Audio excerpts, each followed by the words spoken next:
Sallie is a private woman. She didn't want to share her last name, but she does want to share her story.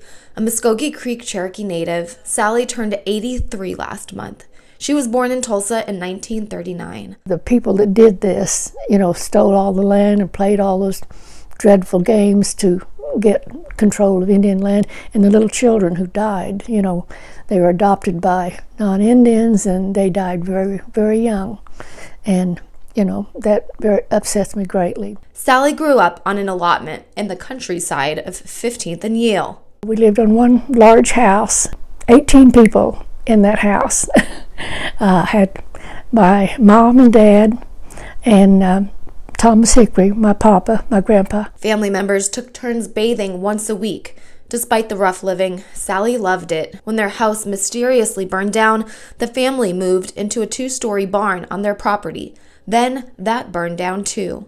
Sallie doesn't think either one was an accident. It kind of frightened me as I look back because my grandfather was there. There are a lot of unexplained deaths in my family on the creek side. Homeless again, Sallie was sent to an Indian boarding school for 1.5 years. Which is very frightening to a little person, lose your family and everything at once. Sallie tells VNN their house mother was a mean woman who did not like children, recalling a time when she and her friends were beaten for returning to class late. We didn't hear the bell ring, it's time to come in. So when we finally showed up, she was fit to be tied. So she took us in the bathroom, gave us some serious spanking. I can't remember if it was with a belt or a board. And we were all standing there crying. She said, "Just wash up." Sallie's mother, Lucinda, had also been sent to an Indian boarding school in her youth following the death of her sister, Lucinda.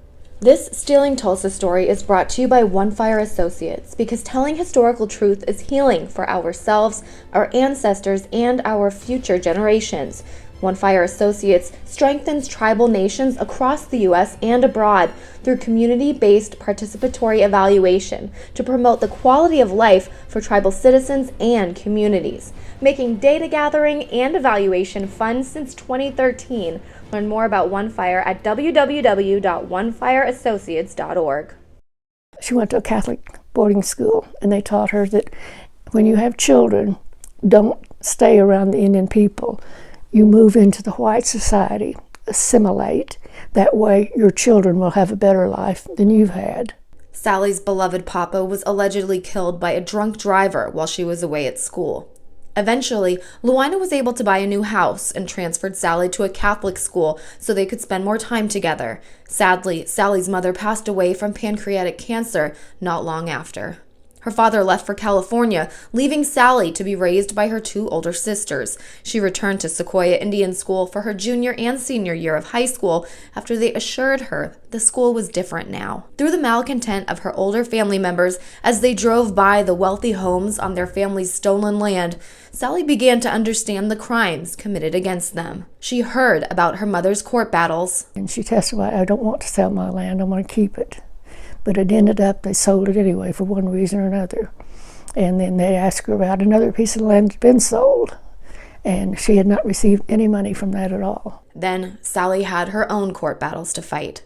Eventually, she was able to reconnect to the Indian community through her Cherokee side after moving to a small town within the Cherokee Nation 90 miles east of Tulsa. I knew, inside I could realize what I'd missed out on. And despite their hardships, Sallie still believes she is one of the lucky ones. The Indians there where I lived, they still had, a lot of them didn't have electricity or water. They were working on it, but they still didn't have utilities, and many of them had the dirt floors, and we never had to experience that. She is still tangled up in legal battles over her own land to this day. It's a fight we've done for so many years, and you get this age, you get a little tired of fighting.